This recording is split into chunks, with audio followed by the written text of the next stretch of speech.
So yes, it's hard to be gay and Catholic. It's hard to be anything and Catholic. Because I don't always get to do what I want. Look, show me a religion where you always get to do what you want, and I'll show you a pretty shabby, lazy religion. So when we began the interviews, of course, it was before the Pope was even elected, and there was a very different tenor to the interviews. There was no wiggle room really at that point. People, it was pretty clear on where the church stood, and that didn't appear like it was going to change anytime soon, if ever.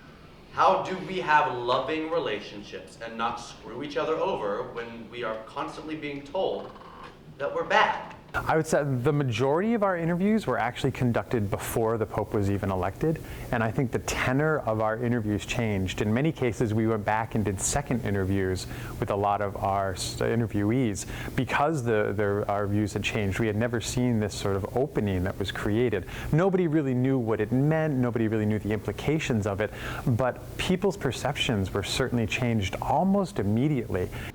I would like to think I have developed a certain degree of empathy. I realize that love is not about getting, it is about giving. And that is what the gay community has taught me. My hope as a theater artist, as a playwright, is that every single person that sits in the audience is challenged in some way. And that is what's going to take this conversation onto the street. I want to send her to Catholic school. It will be a tough decision because I will only allow it if it's in a school that is going to teach about different families. I won't send her to a place where she has to hide her family or not find acceptance. I don't care if she's the only one in the class with two moms. I think that the two most common things that exist in any Catholic church in this country are an altar and a stage. They're all there, they're all present.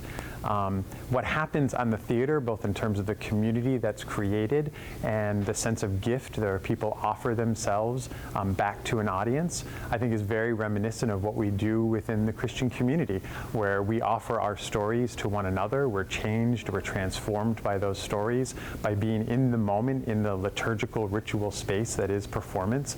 I think there's a lot of connection. So bringing these two things together, I think, is just a natural.